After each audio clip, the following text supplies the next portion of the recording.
Hi everyone, and welcome to my next video tutorial, which is going to be focused on integrating the Django admin FlexList in Django admin itself.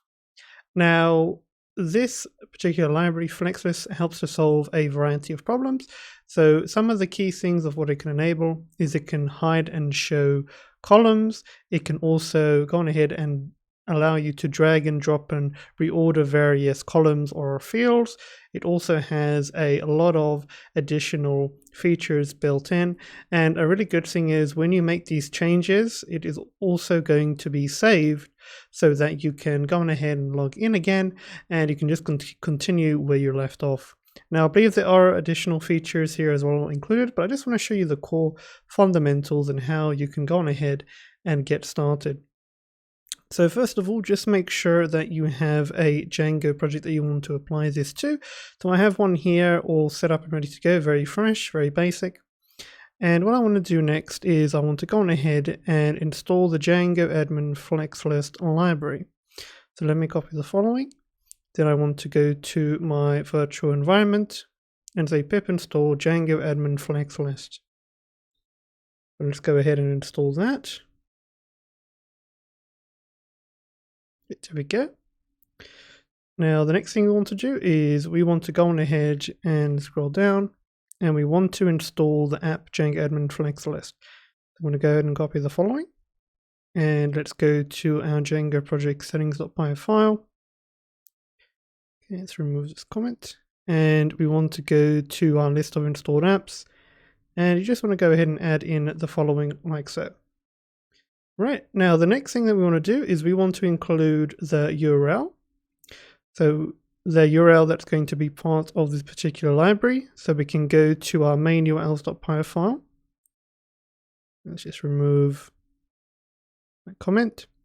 And you want to make sure that you're importing the, I believe the include function it was, alongside parse here. So we can just say comma include, just like so.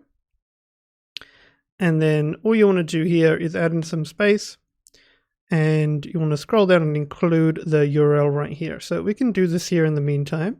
So you'll copy the following here, paste that in. Okay, and then what we can do is we can go ahead and make our migrations. Okay, so essentially this URL that we have here is going to allow us to add in the necessary endpoints that are required. Right, so then I want to migrate. So I just switched the order around in this case. You can decide how you want to do it. This is just my preference. And then we can go ahead and make our migrations. We can say Python manage.py migrate. Okay, so that's going to create the database table that's going to be required for storing all of the preferences for the user. Okay, and that is in regard to when you want to ensure that you are saving the changes that you make. If you're showing a particular field or you're hiding a particular field or column, should I say, that is based on the preferences. That's what the migration is doing here. Okay. Now the next thing that we're going to do is create a Django app. Now, of course, you're more than welcome to feel free to skip ahead in this video to get to the necessary part, but let's go ahead and do this step by step. Okay, so the next thing we need to do is go on ahead and create a Django app. So I'll say Python manage.py start app, and I'm going to call this, let's say, item. All right, so the next thing that we want to do is head on over now to our item app. And we can open up our models.py file and simultaneously we can open up our admin.py file right next to it. Right, so let's go ahead and create a simple model now. So we already have, of course, as we can see, models imported. So we can say class, and I'll call this items, capital I. And we're going to pass through models.model so that we can create our own custom model. And I want to give some attributes or fields. So first I'll have name for the item name equals models dot, and I'll say char field. And I'll set the length, I'll say max length 255. Then I'll have a description field, so I'll say description equals models dot text field. And then lastly, I'll have an amount field, so I'll say amount equals models dot positive integer.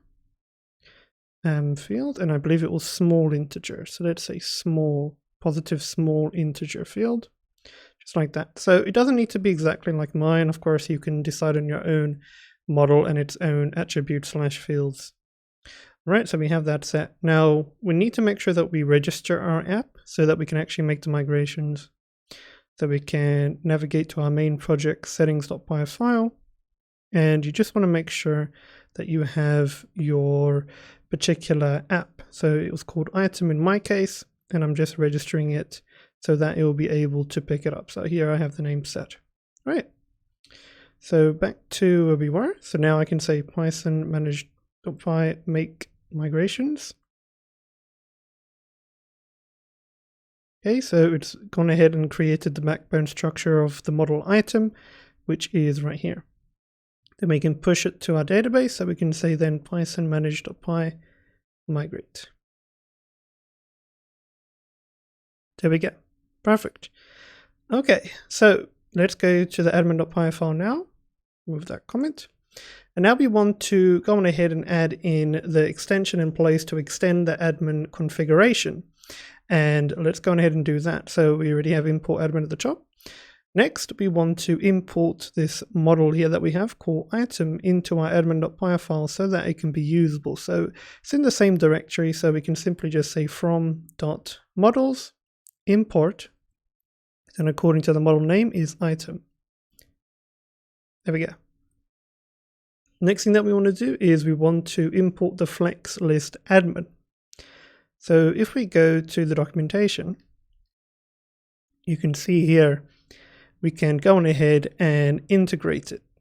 So we would need to ensure that we extend our admin class by importing FlexList admin, and we're going to create essentially a custom admin here. So unlike admin.site.register, we need to customize our admin in order to get this functionality for the list view in place here. Okay, so let's go ahead and do that. So first of all, we need to copy the following. So from the Django admin FlexList app, we want to import FlexList admin. Okay. Then the next thing we want to do is we want to start the registration. So we're going to have the @ symbol and say admin.register, and then we're going to apply through item. Then we're going to go ahead and customize the class by saying class, and I'm going to call this, let's say item admin, and we're going to pass through FlexList admin. Okay, it's like that. And then we're going to say list_display, and we can go ahead and add in all of our fields, so name, description, and amount. So let's do that. So in double quotes, we can say name, description, and then we had amount. Just like that. So make sure you have that in play. And that is what we need. Okay, so it's going to be very helpful now. So we have everything in place. So by saying @admin.register item, we are essentially registering our model item like we do usually by saying admin.site.register.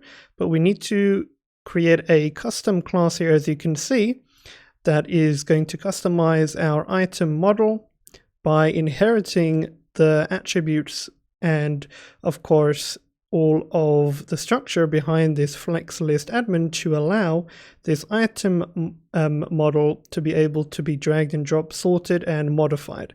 And by saying list display here, we're going to ensure that we are highlighting here the fields that we want to show initially, and that's going to be all of them. So in the list display in the admin, we're going to see name, description, and amount. So all of the designated fields that we have here in place. So essentially the admin configuration here has been extended by the FlexList admin class that we have gone ahead and set up. Okay. Right, so there we have it. So let's go on ahead and head on over to the Django admin. So first of all, we want to create a super user, so we can say Python manage.py create super user. 1008 password. And again. And now let's run our server.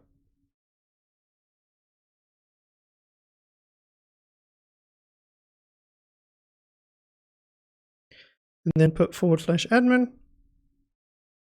And let's go ahead and enter in our credentials.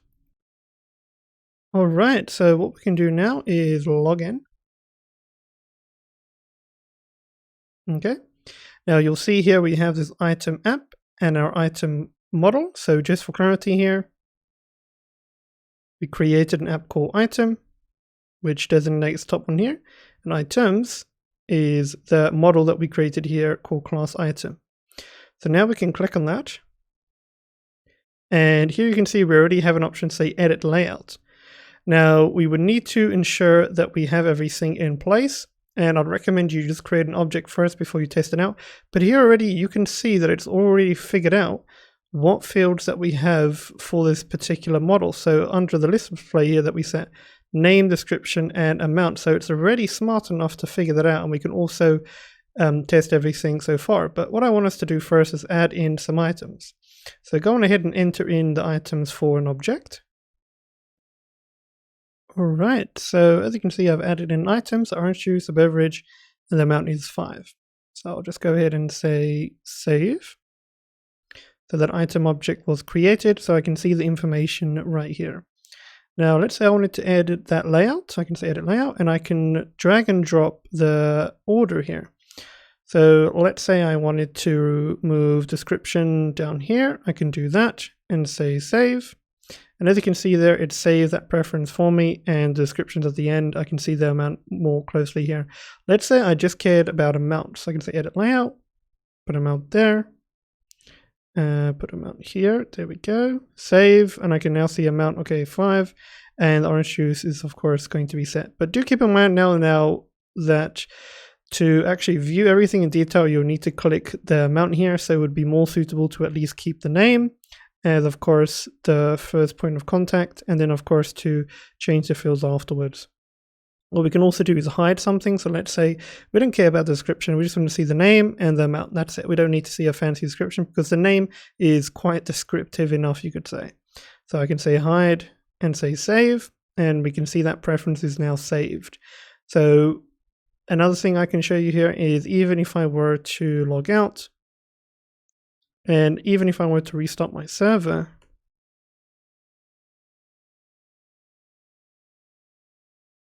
and then to log in again.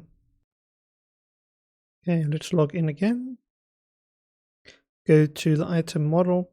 And as you can see, that setting has still been saved. So we can still see that we do not see the description.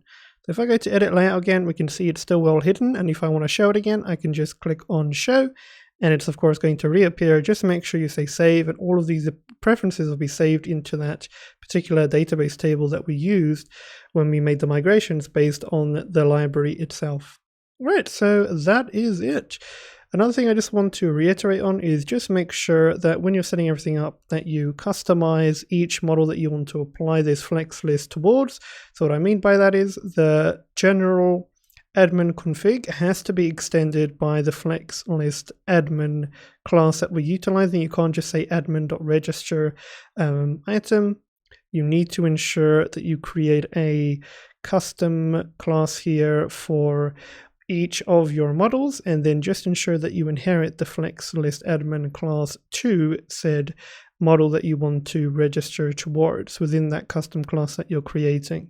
Okay, so something I wanted to mention. Another thing that I also wanted to touch upon here is that is the core functionality. Now, of course, there's a lot of things that you can adjust and override here, as you can see in terms of the HTML, which you can go ahead and change. You can also integrate index page functionality as well.